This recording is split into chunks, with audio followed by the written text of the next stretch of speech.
ચાલો મિત્રો, આજે આપણે ધોરણ 10 માં એક નવું સ્વાધ્યાય શરૂ કરવા જઈ રહ્યા છીએ। એકદમ સરળ દીકરાઓ, બહુ મજા આવશે આ સ્વાધ્યાય ભણવામાં।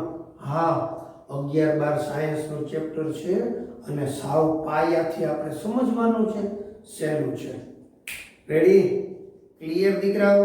ચાલો બાળકો, સૌથી પહેલા તો આપણે આ ચેપ્ટરનું નામ યામ ભૂમિતિ છે। હા, યામ આ શબ્દ ક્યાંક જાણીતો છે? મેં કીધું સાચી વાત દીકરાઓ, ભૂમિતિ તો ખબર જ છે। રેડી? યામ શબ્દ ક્યાંથી આવે છે? મને કે સર સૌથી પહેલા તો આપણે ભૂમિતિમાં છે ને એક બિંદુ, મેં કીધું હા, પછી રેખા, સમતલ અને અવકાશ, આ આપણે ભણીને આવ્યા છીએ। યસ, આપણે આનું થોડીક ચર્ચા કરીએ કારણ કે આનો જરૂર છે। સમતલની જરૂર છે, રેખા એટલે સંખ્યા રેખાની અહીંયા જરૂર છે। હા, આ તમે સમજી જશો ને પછી અવકાશ 11-12 સાયન્સમાં તમે ભણશો, ત્રિપરિમાણીય ભૂમિતિ, એમાં આવું જ આવશે। હા, પણ અત્યારે ભાઈઓ તો સમજવું પડે ને દીકરા। સરસ। હવે બિંદુ શું છે? બિંદુ વિશે તો આપને ખ્યાલ જ છે કે બિંદુ એટલે સાવ ટપકું, નાનકડું ટપકું, કારણ કે આ જે બિંદુ, સમતલ, અવકાશ, એની કોઈ વ્યાખ્યા ના હોય, અવ્યાખ્યાયિત પદ છે।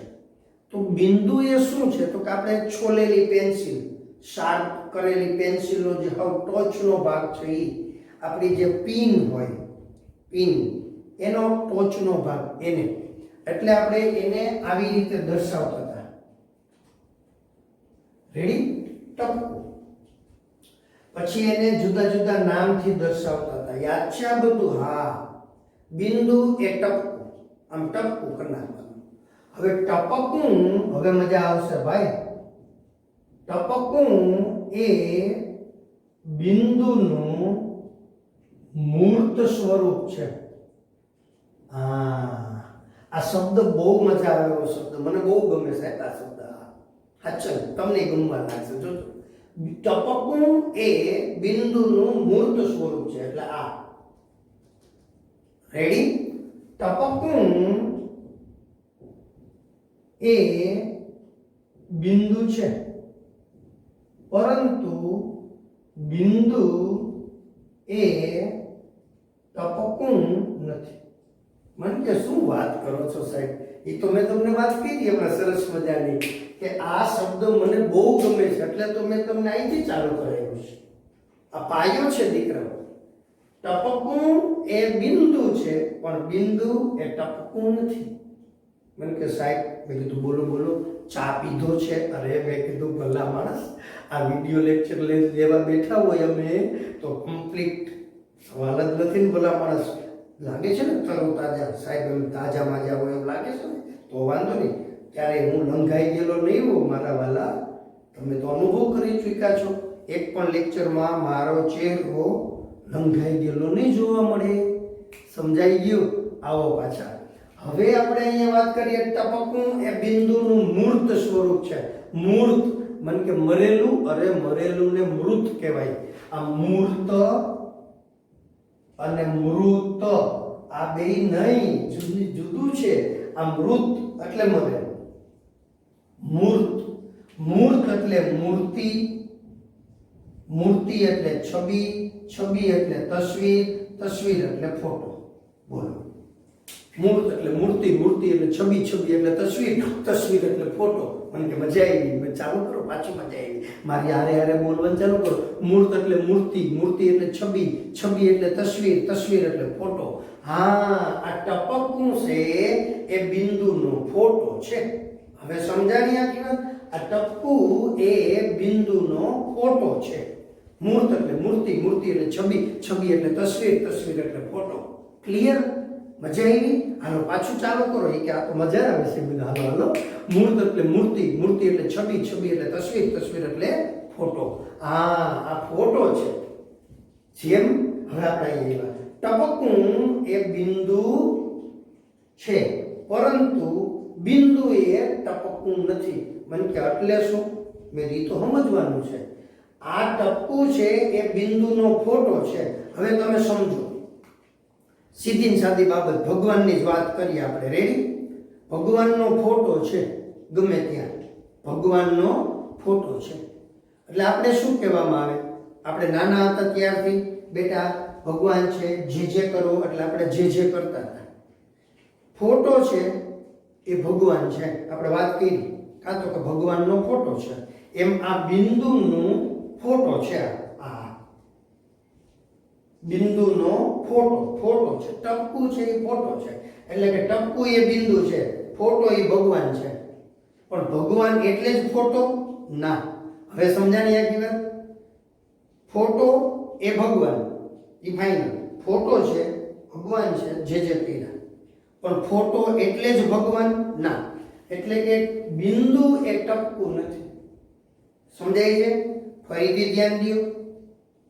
ફોટો એ ભગવાન છે, પણ ભગવાન એટલે જ ફોટો? તો કે ના. ભગવાન એટલે જ ફોટો ના.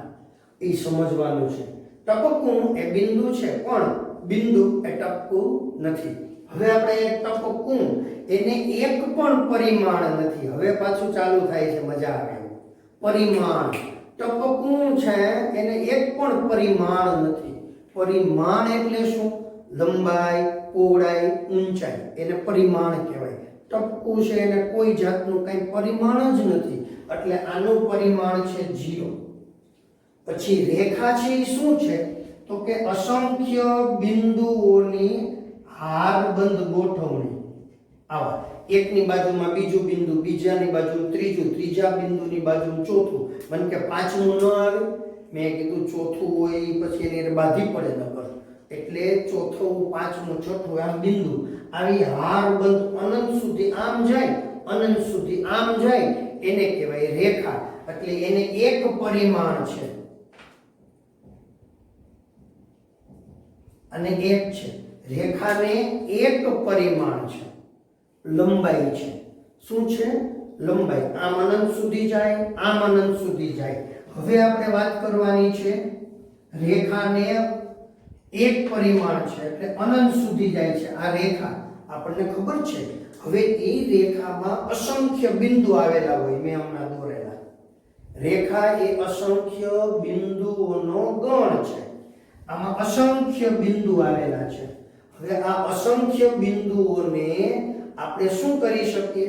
તો કે અસંખ્ય બિંદુ હોય તો એની સાથે વાસ્તવિક સંખ્યાને સાંકળી શકીએ, જેનું નામ છે સંખ્યા રેખા. તમને ખબર છે, અહીંયા 0, પછી અહીંયા 1, 2, 3, -1, -2, -3, આમ ચાલે હો. આ -4, આ બાજુ 4, 5, 6, 7 ચાલે, અનંત સુધી જાય. આ જે મેં લખ્યા છે એને શું કહેવાય દીકરાઓ? સંખ્યા રેખા. તમે ભણીને આવ્યા છો. હવે એ શું કહેવા માંગે છે ખબર? ખાસ વાસ્તવિક સંખ્યા ગણ R N Z Q R ભણ્યા છો. N પછી આમ તો W આવે, પૂર્ણ સંખ્યા ગણ.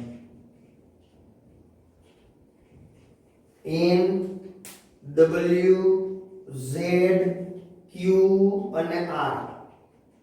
N એટલે પ્રાકૃતિક સંખ્યા ગણ, પૂર્ણ સંખ્યા ગણ, પૂર્ણાંક સંખ્યા ગણ, સમય સંખ્યા ગણ અને વાસ્તવિક. R એટલે વાસ્તવિક સંખ્યા ગણ. આની અંદર સમય, અસમય ઘણું આવે, અસંખ્ય આવે. તો એ બધા અહીંયા અસંખ્ય બિંદુ છે, તો દરેક બિંદુ સાથે એક અનન્ય વાસ્તવિક સંખ્યા સંકળાયેલી હોય. સંખ્યા રેખા પરના દરેક બિંદુ સાથે અનન્ય વાસ્તવિક સંખ્યા સંકળાયેલી હોય છે.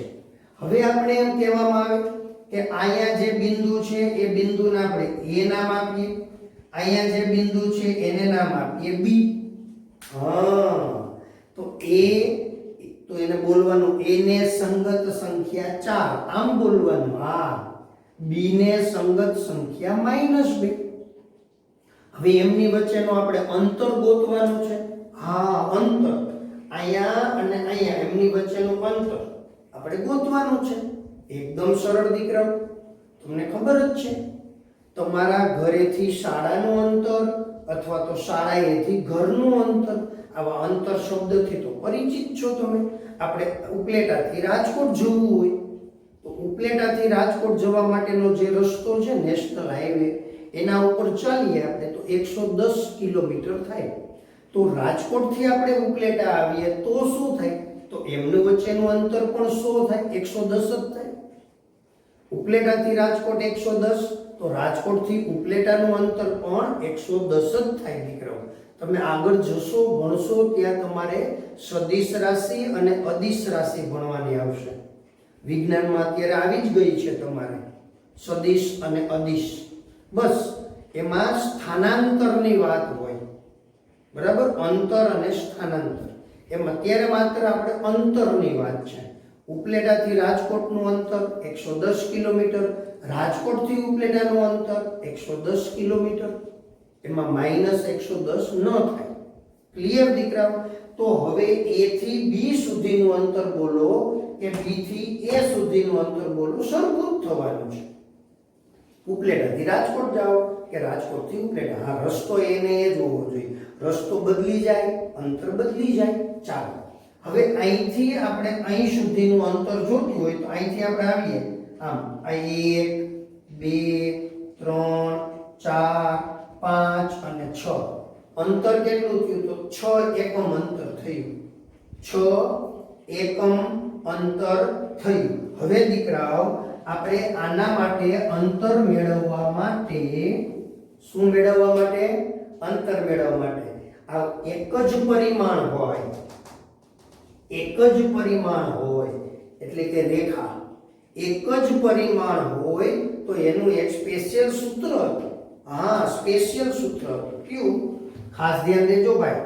દાખલા તરીકે અંતર AB એટલે માનાંકમાં A ને સંગત સંખ્યા માઈનસ B ને સંગત સંખ્યા. હા, આવું થાય. ચાલો, A ને સંગત સંખ્યા માઈનસ B ને સંગત સંખ્યા. આવું સૂત્ર તમે 8મા ધોરણમાં ને એમાં શીખીને આવ્યા છો.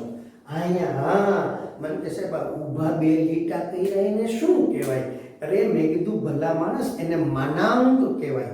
મને કે માનાંકની શા માટે જરૂર પડી? મેં કીધું અદ્ભુત પ્રશ્ન કર્યો. મારા ડાયા દીકરાઓ તમે આવા પ્રશ્ન કરો ને તો મને બહુ ગમે.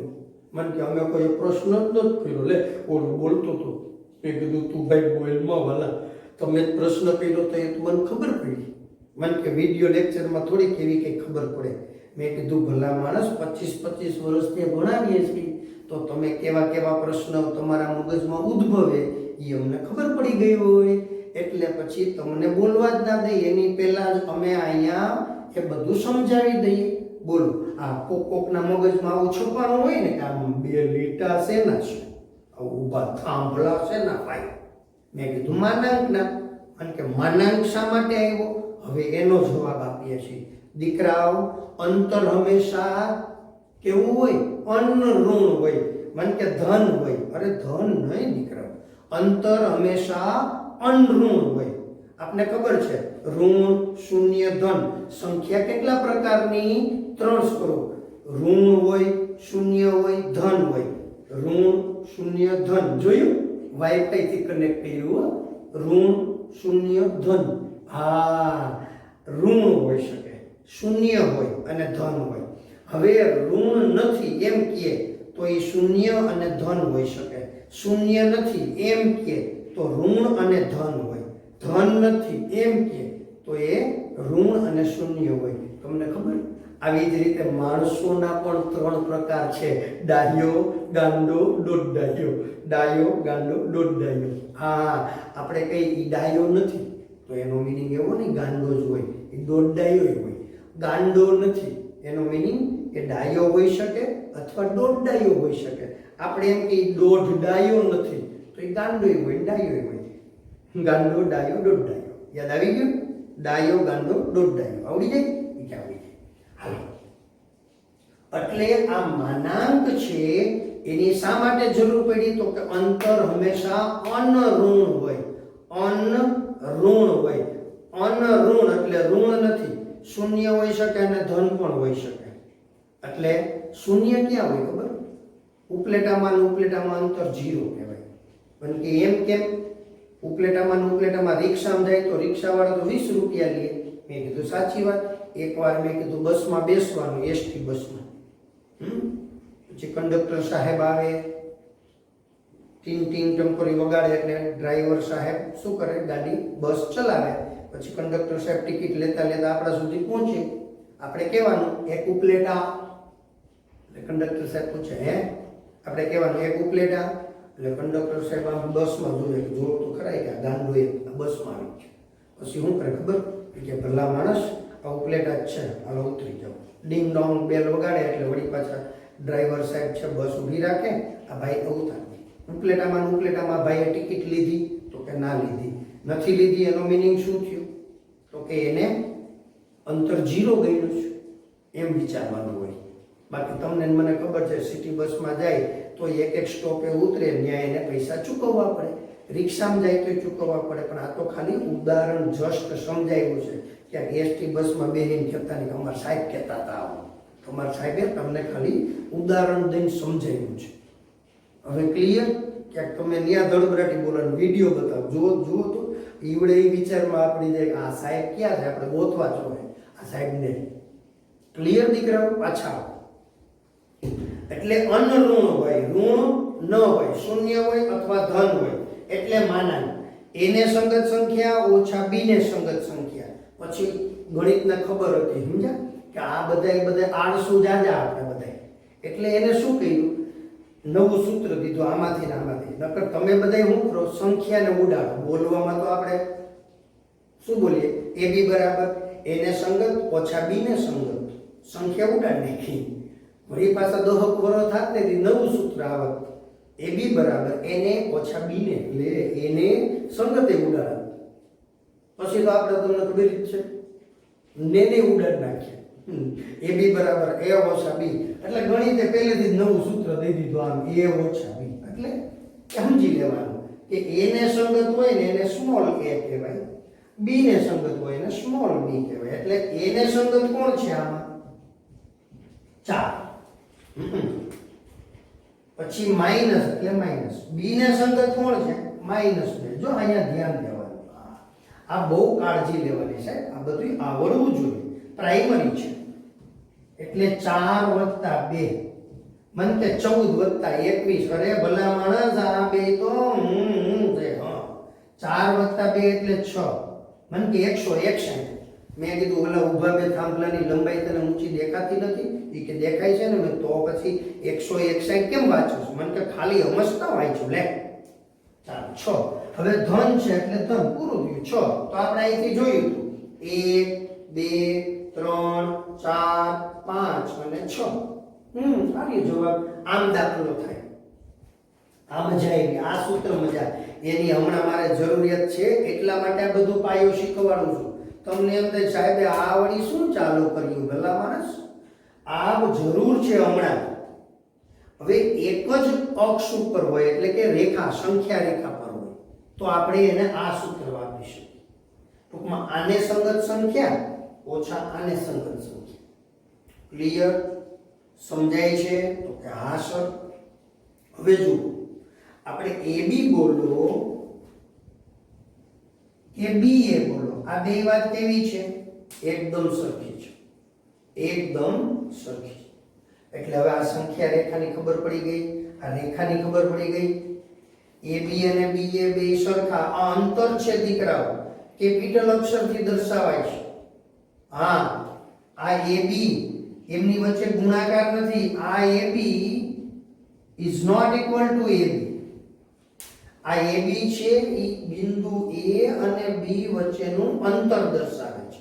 જ્યારે અહીંયા એ અને બી એ બે ચલનો ગુણાકાર દર્શાવે છે. અહીંયા ગુણાકાર છે સ્વરૂપ. અહીંયા કઈ એ ગુણ્યા બી નથી. મને કે તમે લીટો કર્યો a - b. અરે ભલા માણસ, એવું નથી. અહીંયા ab એટલે ab, માત્ર ab. એમની વચ્ચે કોઈ મિનિંગ જ નહીં. ખાલી એટલી ખબર પડે બિંદુ a અને b વચ્ચેનું અંતર. અહીંયા જ્યારે આ એવું નથી. આ તો a અને b નો ગુણાકાર બતાવે છે, બે ચલનો ગુણાકાર. આ બંનેમાં જમીન આસમાનનો ફેર છે. એટલે કેપિટલ એ બી, સ્મોલ એ બી આ બધું અહીંયા લખાય ને ત્યારે મગજને હાજર રાખજો. ઘણા એમ કે લખ્યું છે ને લે, કેટલાક મારા બાળકો તો આમ લખે એ બી લે, મારે વિચારવું પડે કે આ કોણ જાણે હું લખ્યું છે ભાઈ આ, મને કે અહીંથી અંતર ને અહીંથી યામ, અરે એવું ન હોય. ક્યાં તમે ગુજલીસ ભાષા ચાલુ કરો છો. હવે આપણે જે સમજવાનું છે સમતલ. સમતલ એટલે આ જે બોર્ડ છે ને એને સમતલ કહેવાય. આપણી બુક છે ને એ સમતલ કહેવાય. ટેબલ હોય ને, તમે જે બેન્ચ ઉપર બેઠા છો ને એને પણ સમતલ સ્વરૂપે કલ્પના કરી શકાય. આ જે છે એ સમતલ કહેવાય, કારણ કે આને આમ લંબાઈ છે અને આમ એની પહોળાઈ છે. મને કે આને ઊંચાઈ કહેવાય. મેં કીધું ભલા માણસ, આમ નીચે જમીન ઉપર પાથરેલું હોય તો, જમીનનો પ્લોટ હોય તો લંબાઈ અને પહોળાઈ હોય કે ના હોય? કે હોય ને. તો મેં કીધું લંબાઈ અને પહોળાઈ જ ધ્યાનમાં લેવાની. લંબાઈ અને પહોળાઈ એવા બે પરિમાણ છે. સમતલને પરિમાણ કેટલા? લંબાઈ અને પહોળાઈ. એટલે સમતલની અંદર પણ અસંખ્ય બિંદુ આવેલા છે. આ બોર્ડમાં અસંખ્ય બિંદુઓ આવેલા છે. તો દરેક, જેમ કે આ રેખામાં બિંદુ હતા કે હા સર, આમાં અસંખ્ય બિંદુ તો કે હા સર, દરેક બિંદુ સાથે એક સંખ્યા તો કે હા, દરેક બિંદુ સાથે એક વાસ્તવિક સંખ્યા સંકળાયેલી હતી. એવી જ રીતે આ સમતલની અંદર રહેલા દરેકે દરેક બિંદુ સાથે એક ક્રમયુક્ત જોડ સંકળાયેલી છે. હમણાં સમજાવી દઉં, બધું જ તમને ખબર છે દીકરાઓ. આ બધું રિવિઝન છે, તમે ભણીને જ આવ્યા છો. અહીંયા આવો મારા વાલાઓ, ડાયા ડાયા દીકરાઓ એ આવ્યા. એ કે સર, મેં કીધું બોલ બોલ. એ કે આવું કંઈક તમે લેતા હતા. મેં કીધું હા, જો આને કહેશું એક્સ અક્ષ, આને કહેશું વાય અક્ષ. હા, એટલે આ જે તૈયાર થયું એને કહેવાય યામાક્ષ, યામ અક્ષ. આ બંને જ્યાં છેદે એને કહેવાય ઉદ્ગમ બિંદુ, ઉદ્ભવ બિંદુ, 0 0. હવે અહીંયા 1 2 3 4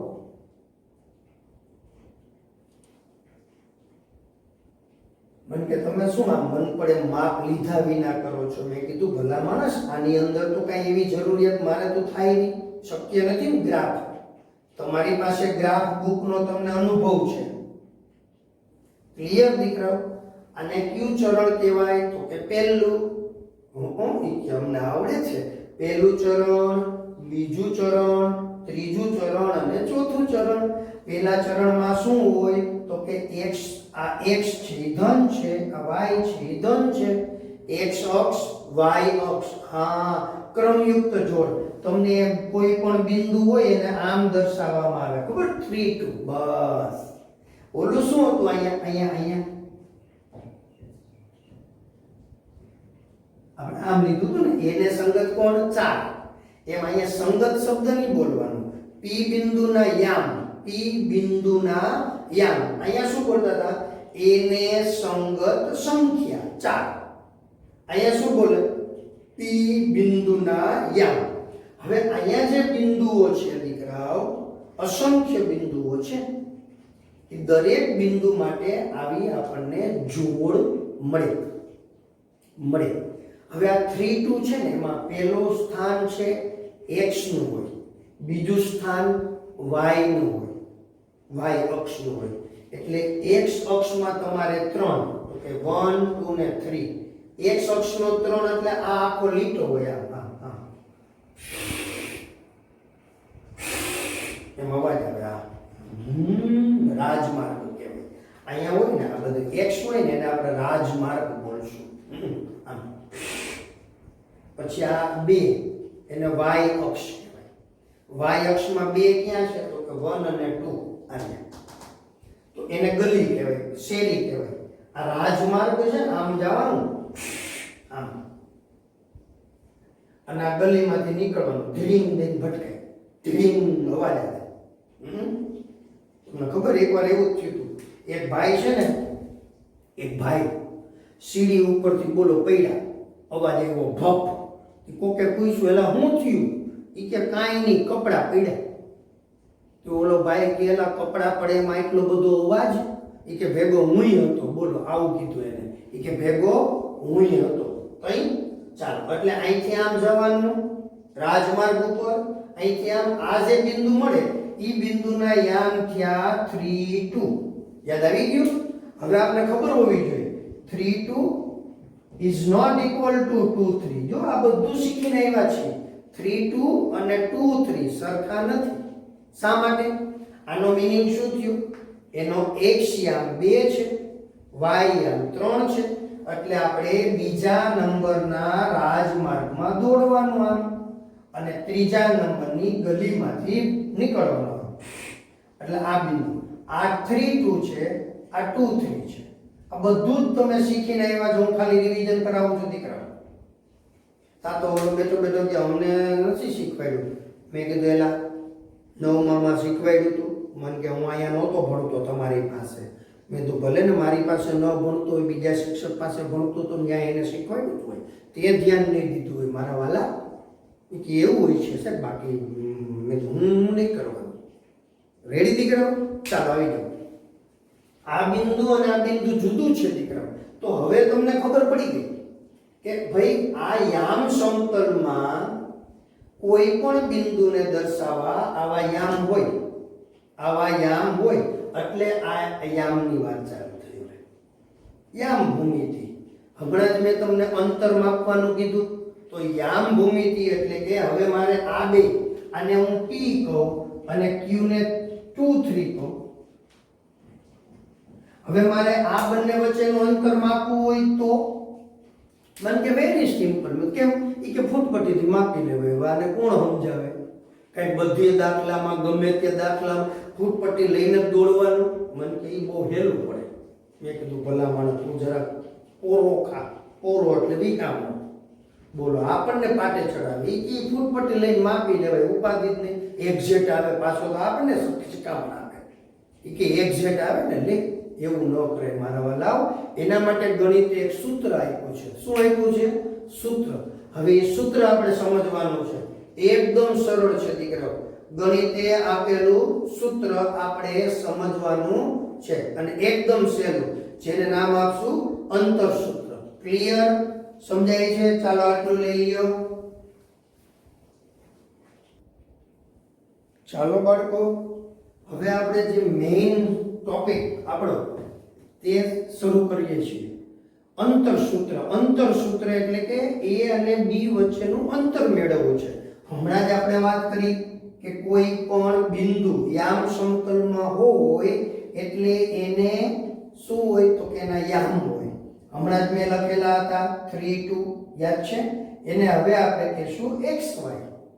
હા, પેલો હોય એને x કહેવાય, બીજો હોય એને y. હવે આપણી પાસે જાજા બધા બિંદુ હોય ને દીકરાઓ, તો એના યામને આપણે આમ લખી શકીએ. x1 y1, x2 y2. આમ આને આપણે a કહીએ, આને આપણે b કહીએ. એકના યામને x1 y1, બીજું બિંદુ હોય એના યામને x2 y2 કહેવાય. હજી મને કે ત્રીજું બિંદુ હોય તો x3 y3 કહેવાય દીકરાઓ. હા, આવી રીતે આપણે લખી શકીએ છીએ. તો અહીંયા બિંદુ a x1 y1. હવે ખબર પડી ને x1 y1 શા માટે? ખાલી અવસ્થા xy કહેવાય. પણ જાજા બધા બિંદુનો ઉલ્લેખ હોય તો કઈ દર વખતે આમ થોડુંક લખાય axy, bxy, cxy. તો ડખો થઈ જાય દીકરાઓ, યોગ્ય ન કહેવાય. આપણે એને વ્યવસ્થિત રીતે સમજી પણ ન શકીએ. એટલા માટે x1 y1 એ માત્ર નામ છે. તમારે ચિંતા નથી કરવાની. તમને એમ થાય કે આ 1 1 ક્યાંથી આવવા માંડ્યા, ચિંતા કરવાની નથી. એના યામ x1 y1. જો હું બોલું છું એના યામ, b ના યામ x2 y2. આ જો છે આવી રીતે બે બિંદુ છે x1 y1, b x2 y2. હવે આમની વચ્ચેનું અંતર ગોતવાનું છે આપણે. એ મહત્વનું છે દીકરો. પણ હવે સમજો આમની વચ્ચે અંતર. મને કે હમણાં જ ઓલો સાહેબ બોલ્યો તો જ ઓલો ભાઈ. બધું શું બોલ્યો તો? એ કે ફૂટપટ્ટી લઈને માપી આવવાનું. બોલો, એ નહોતો હમણાં કહેતો કે આપણે ફૂટપટ્ટી લઈને માપી આવશું. એમ માપવું નથી. ગણિતે એનું સ્પેશિયલ સૂત્ર આપેલું છે. એનું નામ છે અંતર સૂત્ર. આપણે આ અંતર મેળવવાનું છે. હવે તમે નિરાંતે સમજો દીકરાઓ, હાવ હેલું છે. જ્યાં જ્યાં જરૂર પડશે ત્યાં આપણે આવી આકૃતિ દોરશું. હા, હવે સમજો તમે. આ x1 y1 ઈ કેમ આવ્યા હોય? આપણે અહીંયા લખીએ છીએ એ બિંદુ x1 y1 ઈ કેમ આવ્યા હોય? તો કે સર આ x1 એટલે અહીંથી x1 નો રાજમાર્ગ હોય આમ, પછી y1 એટલે y1 નામની શેરીમાંથી નીકળવામાં આવે. મેં કીધું સાચી વાત.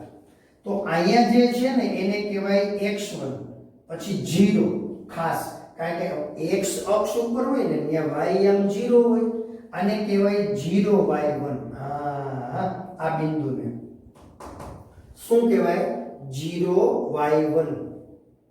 તો અહીંથી પહેલા તો આપણે અહીંયા m બિંદુ લઈએ. શું લઈએ? m. તો એના યામ શું થશે? તો કે x1 0. m ના યામ શું થયા? x1 0 થયા.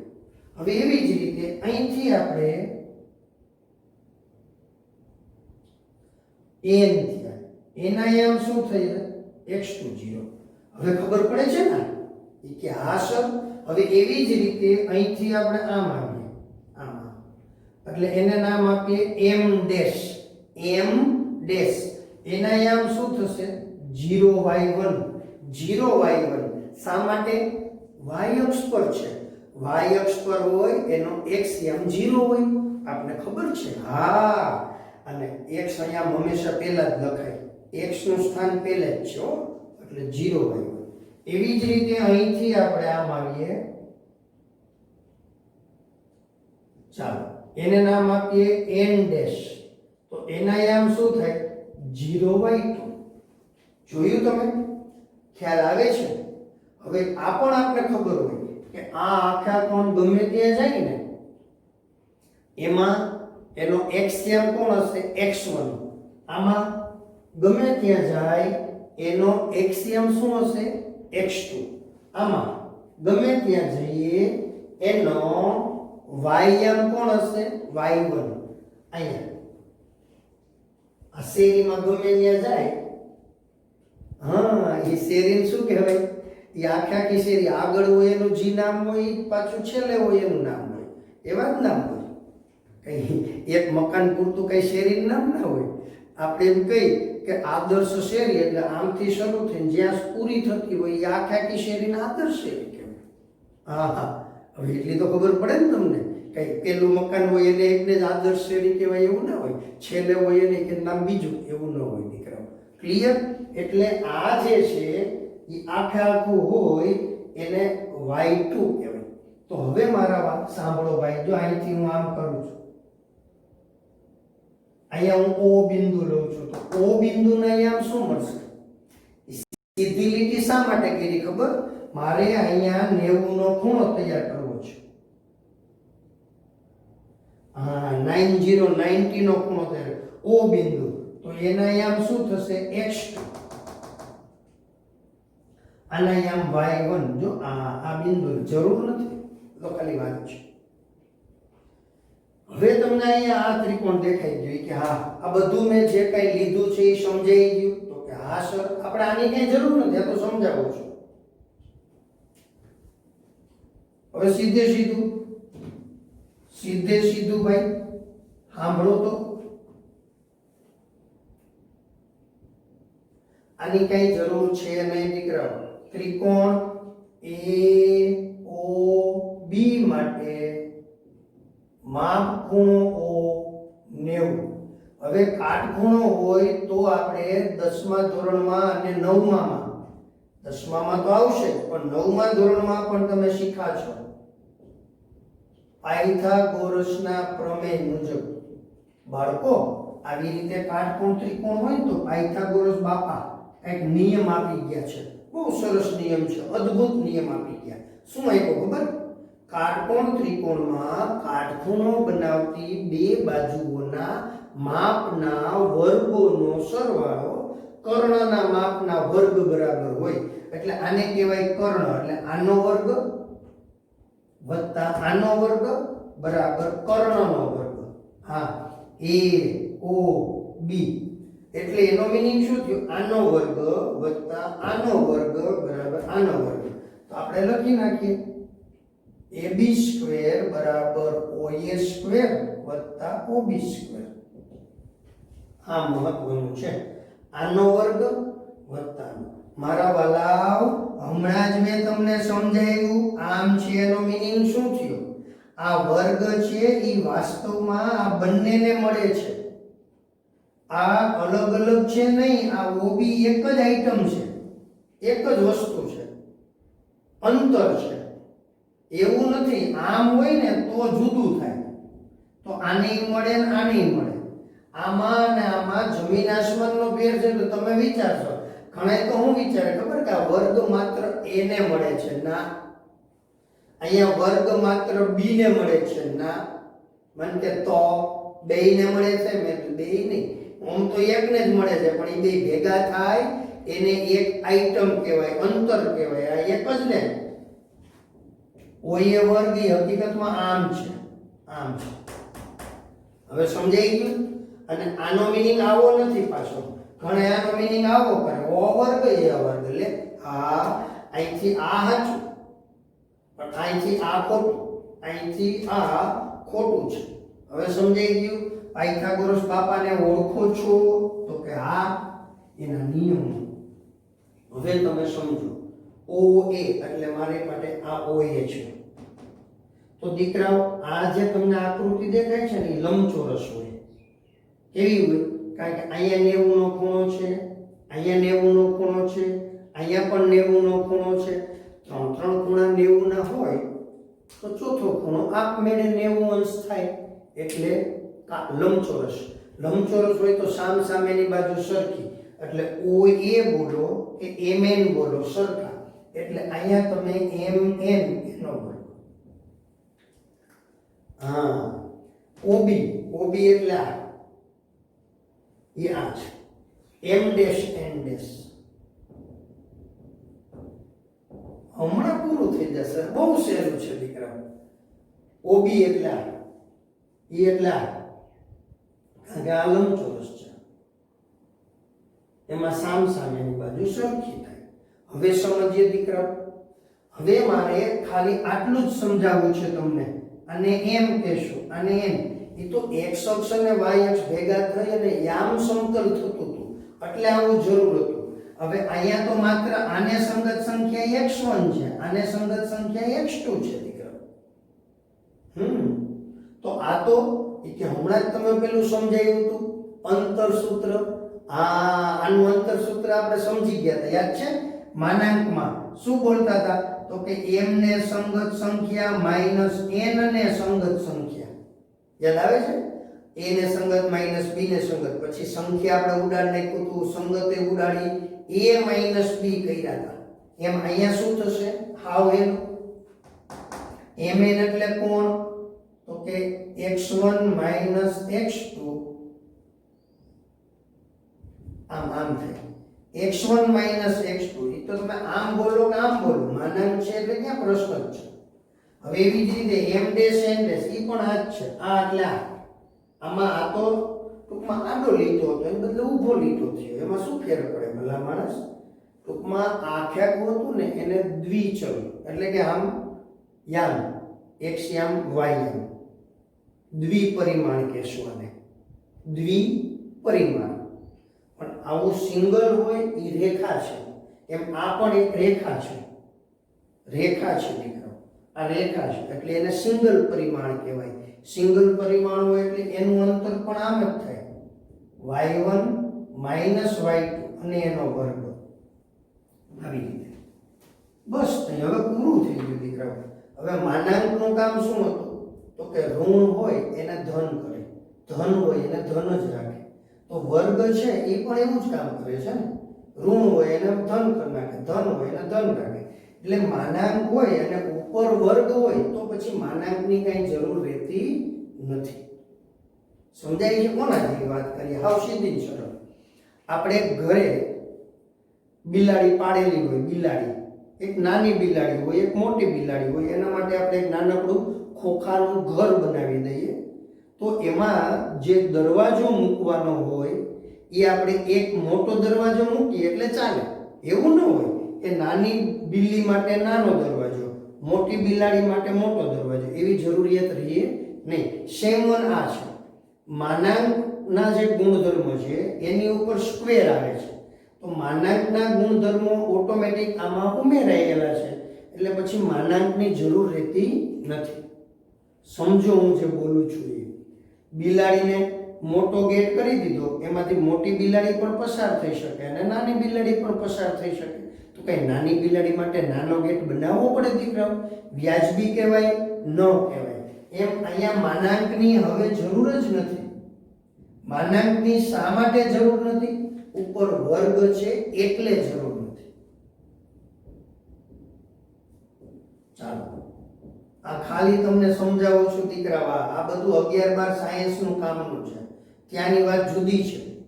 ત્યાં આ બધું સમજાવવામાં આવે, પણ અહીંયા વર્ણન વધી જાય. તમને મેં વર્ણન નથી કર્યું, અત્યારે આ માત્ર સમજાવું છું. એ ખાલી તમને ખ્યાલ આપું છું. જરૂર નથી તમારા માટે. ક્લિયર દીકરાઓ? આ સમજવાનું છે આવી રીતે આવ્યું છે કંઈક. સમજાણી વાત? બસ પૂરું થઈ ગયું, અંતર આવી ગયું. તેથી હવે મારે આ વર્ગ છે એ દૂર કરવો છે, એટલે મોટું વર્ગમૂળ લેવું પડે. x1 - x2 એનો સ્ક્વેર, y1 - y2 એનો સ્ક્વેર. કેટલાક મારા હોનહાર વિદ્યાર્થીઓ, હા હોનહાર વિદ્યાર્થીમાં સમજો છો ને તમે? અદ્ભુત. કેટલાક મારા હોનહાર વિદ્યાર્થીઓ શું કરશે ખબર? અહીંયા પણ વર્ગ છે, અહીંયા પણ વર્ગ છે, એટલે વર્ગમૂળમાંથી બહાર કાઢશે અને પછી આમ લખી આવશે.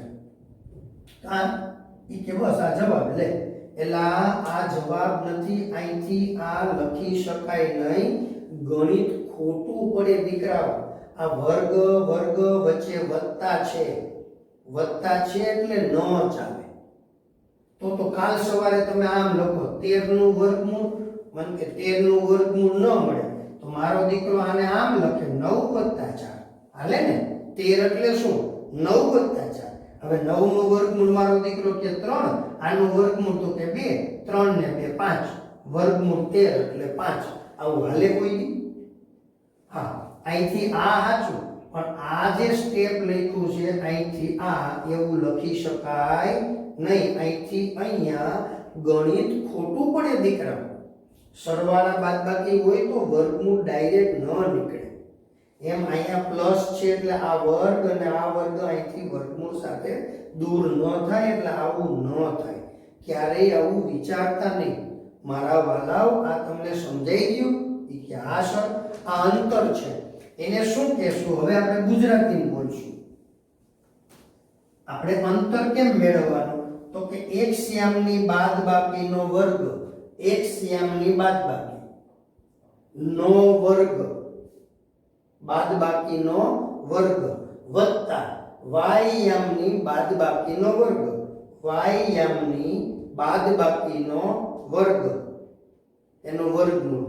એટલે એ બંને વચ્ચેનું અંતર મળે. બે બિંદુ વચ્ચેનું અંતર કેમ મળે? x યામની બાદબાકીનો વર્ગ વત્તા y યામની બાદબાકીનો વર્ગ અને એનું વર્ગમૂળ. આ સૂત્ર આપણે આવડવું જ જોઈએ.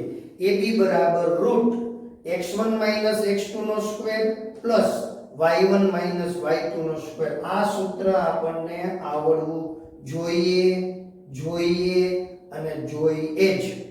ક્લિયર? હવે એમનેમ તમને સમજાવી દઉં. આ તો છે જ. હવે એક્સ્ટ્રા ખાલી એક નાનકડું ઉદાહરણ છે. ઉદાહરણ તમારે આવું કંઈ કરવાનું થશે નહીં. માત્ર એક ઉદાહરણ લઈ લઈએ કે a 3 5 તથા b -2 7 વચ્ચેનું અંતર શોધો લ્યો. આવો દાખલો છે. કઈ એટલે કઈ ચિંતા નહીં કરવાની. આને કહેવાય x1 y1. આપણે કઈ લખશું નહીં, દર્શાવશું નહીં, ખબર હોવી જોઈએ. આને કહેવાય x2 y2. લખશું નહીં. ક્લિયર? હવે સીધે સીધું વચ્ચેનું અંતર શોધો એટલે સીધું સૂત્ર છે AB = x1 માઇનસ x2 એનો વર્ગ. હા, આ તો આવડવું જ જોઈએ. સીધું બસ આમ સૂત્ર યાદ રાખવાનું. અંતર સૂત્ર કહેવાય એને. શું કહેવાય? અંતર સૂત્ર. x1 માઇનસ x2 એનો વર્ગ વત્તા y1 માઇનસ y2 એનો વર્ગ અને પછી એનું વર્ગમૂળ. AB બરાબર root x1 minus x2 square plus y1 minus y2 square. બસ થઈ. હવે અહીંયા આ x1 અને x2 આને x1 અને x2 મને કે સર અમારા ક્રમ બદલાવા હોય તો ચાલે. આમાં કઈ ભૂલ પડશે નહીં. બરાબરની નીચે બરાબર, વર્ગમૂળનું વર્ગમૂળ એ તો એમનેમ. હવે કાઉંસ એટલે કાઉંસ, x1 એટલે 3, માઇનસ એટલે માઇનસ, x2 એટલે આ પણ એને કાઉંસમાં મૂકવા પડે. શા માટે કાઉંસમાં મૂકવા પડે? પોતે માઇનસ છે એટલે. આ માઇનસ અને ઓલા માઇનસ છે, પછી આ વત્તા,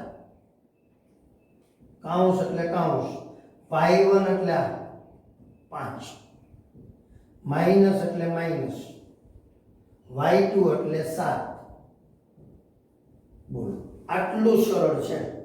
અહીંથી અહીંયા કિંમત મૂકવા માટે પ્રાઇમરીનું કામ છે.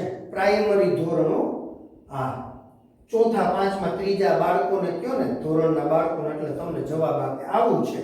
આમાં તમે ડખો કરો છો. એલા આ વર્ગમૂળની નિશાની એટલે વર્ગમૂળની નિશાની, કાઉંસ એટલે કાઉંસ. x1 કેને કહેવાય? તો કે આ 3 લખો 3, માઇનસ એટલે માઇનસ. x2 કેને કહેવાય? તો કે અહીંયા માઇનસ 2. એટલે આમ તો ન લખાય. આ સારું લાગે જુઓ તો તમે કે ના લાગે, એટલે આને આમ કાઉંસમાં ભરવું પડે. સમજાય છે ને વાત આખી? કે હા, હવે સમજાય છે. આ માઇનસ છે, હજી પાછા માઇનસ 2 આવ્યા તો આમ લખાય. આ તમે માનો છો આ સારું લાગે એવું તમને લાગે છે? કે સાહેબ જરાય સારું નથી લાગતું. તો કેમ કાઉન્સ? હવે મારે અહીંયા કાઉન્સ કરવા છે તો આ કાઉન્સ મારે મોટો કરી દેવો પડે, એટલે મોટો કાઉન્સ થયો. લ્યો આ પૂરો વર્ગ વર્ગ વત્તા વત્તા. મને કે વત્તા નથી, આડો ઊભો લીટો. લે બોલો એવું કે આડો ઊભો લીટો. મેં કીધું કોડા આડો ઊભો લીટો એનું નામ તો વત્તા. મને કે તમારા ગામમાં વત્તા કહેતા હશે. મેં તો અમારા ગામમાં વત્તા કહે. વળી પાછો કાઉન્સ એટલે કાઉન્સ, y1 એટલે અને x1 y1 x2 y2 લખવાનું નથી, આ તો સમજવાનું છે દીકરાઓ. એટલે y1 એટલે 5 લખો 5, માઇનસ એટલે માઇનસ, y2 એટલે 7. મને કે ત્યાં કાઉન્સ તો ન કહ્યો. મેં કીધું ભલા માણસ આવું આવે ને તો નહીં કરવાનું, ટૂંકમાં તો કરવો પડે કાઉન્સ, બાકી જરૂર નથી. હાલો સાદું રૂપિયો બરાબર ને આ ઓછે ઓછે શું થાય દીકરા? મને કે તમે બોલ્યા જ નહીં. ઓછે ઓછે વધતા થાય. 5 ઓછા 7, જો એ મારા વાલા ઈ જ મહત્વનું છે. 5 ઓછા 7 ઈ તમને નથી આવડતું. 5 ઓછા 7 માઇનસ 2 શીખવાડ્યું છે. પેલા વિસ્તરણના સૂત્રની જે આખી આપણે ગઈ છે ને સિરીઝ આપી છે ને, એને પહેલા જ લેક્ચરમાં બધું સમજાવેલું છે. સમાન નિશાની સરવાળો, અલગ અલગ નિશાની બાદબાકી બધું સમજાવેલું છે. ચાલો, એટલે આ થશે માઇનસ 2. હાલો આ 3 ને 2 5.